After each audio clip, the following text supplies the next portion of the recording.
इस वीडियो में हम लोग जानेंगे क्लास 10 का फर्स्ट चैप्टर जीवधारियों में नियंत्रण और संयोजन। जो जीवधारी होते हैं वो वातावरण में अलग अलग प्रकार के जीवधारी पाए जाते हैं, लेकिन जीवित रहने के लिए बहुत सारे ऐसे क्रियाएं हैं जो करते हैं। उनको जैविक प्रतिक्रिया कहते हैं, जैसे कि पोषण, श्वसन, उत्सर्जन, वृद्धि, इसके अलावा प्रजनन, संवेदनशीलता। ये सभी क्या है? जैविक प्रतिक्रिया है जो कोई भी जीवधारी को वातावरण में जीवित रहने के लिए जरूरी है।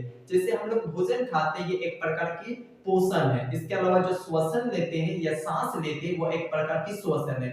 ये दोनों ही क्रियाएं बहुत ही जरूरी है, क्योंकि इन दोनों क्रियाओं की मदद से ही हम लोगों को ऊर्जा मिलती है। इसके अलावा वृद्धि क्या है? वृद्धि मतलब क्या होता है? जैसे कि एक छोटे से बच्चे से एक बड़े से हम लोग क्या बड़े हो जाते हैं, ये एक प्रकार की वृद्धि के कारण होता है। वृद्धि होती है, इसके कारण क्या होता है? उसके आकार में भी वृद्धि होती है। इसके अलावा उत्सर्जन क्या है? हमारे शरीर में ऐसे बहुत सारे वर्ज्य पदार्थ बनते हैं जो हमारे शरीर के लिए जरूरी नहीं है।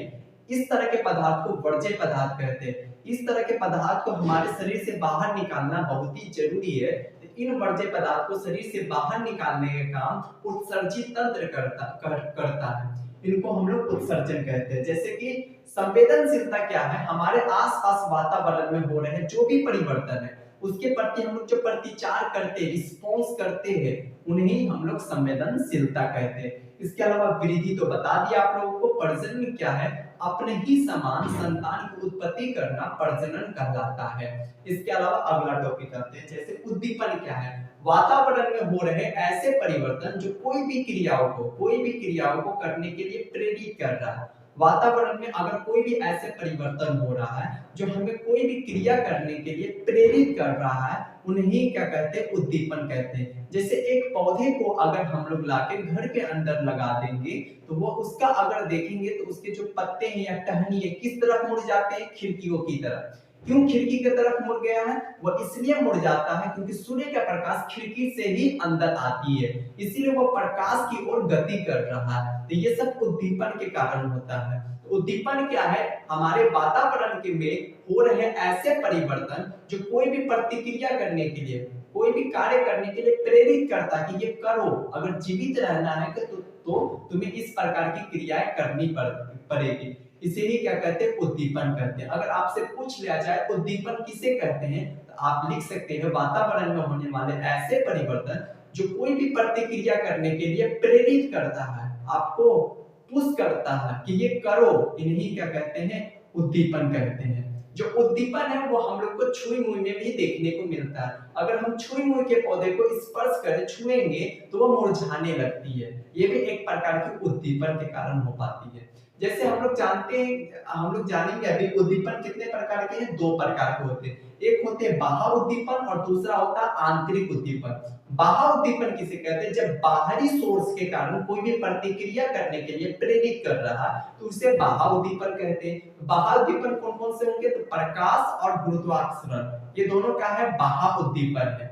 इनके द्वारा ही क्या है? बहुत सारे ऐसे जो पौधे हैं ये क्या करते हैं? रिस्पॉन्स करते हैं। जैसे हम लोग जानते हैं जड़ों की गति गुरुत्वाकर्षण शक्ति की ओर, ये भी एक उद्दीपन के कारण ही होती है। इसके अलावा पौधे के तने, शाखा, इसकी गति प्रकाश की ओर। इसके अलावा हम लोग देखते हैं जो आंतरिक उद्दीपन है वह हार्मोन के कारण होती है। हम लोग जानते हैं कि जो पादप है, जो प्लांट है, उसमें हार्मोन पाया जाता है, लेकिन जो पौधे हैं, पौधे में तंत्रिका तंत्र नहीं पाया जाता है। जो जीवधारी है, जीवधारी में हार्मोन और तंत्रिका तंत्र दोनों ही पाया जाता है, लेकिन जो पौधे होते हैं, पौधे में सिर्फ हार्मोन पाया जाता है, तंत्रिका तंत्र नहीं पाया जाता। इसीलिए पौधे में जितने भी रासायनिक संयोजक है, जो भी कोऑर्डिनेशन है, पौधे में होने वाले जो भी क्रियाएं है, उसके बीच में संयोजक जो भी स्थापित करता है, वो सभी हार्मोन के कारण ही हो पाता है। तंत्रिका तंत्र एब्सेंट रहता है। लेकिन जीवधारियों में ये दोनों मदद करते हैं, जैसे कि हार्मोन हो गया, इसके अलावा तंत्रिका। आचार्य जगदीश चंद्र बोस ने 2 पौधे का चुनाव किया था अपने एक्सपेरिमेंट करने के लिए। वो था इंडियन टेलीग्राफ, जिसको डेस्मोडियम गाइडेंस कहते हैं, और दूसरा था छुई मुई। इन 2 पौधों में हो रहे धीमी गति के धीमी गति से विकास को मापने के लिए एक यंत्र का निर्माण किया था जिसका नाम था क्रिस्कोग्राफ। क्रिस्कोग्राफ नामक यंत्र की मदद से इन दो पौधों में हो रहे धीमी गति की विकास को भी मापा जा सकता है। इसके अलावा जरूरी नहीं है कि इन दो पौधों को ही मापा जा सकता है, इसके अलावा दूसरे पौधों में हो रहे धीमी गति से विकास को भी मापा जा सकता है क्रिस्कोग्राफ नामक यंत्र की मदद से। सर्वप्रथम आचार्य जगदीश चंद्र बोस ने ही बताया था पौधे भी जीवधारियों की तरह अत्यंत संवेदनशील होते हैं, बहुत ही संवेदनशील होते हैं। जिस तरह जीवधारियों में दर्द की अनुभूति होती है उस प्रकार पौधे में भी दर्द की अनुभूति होती है।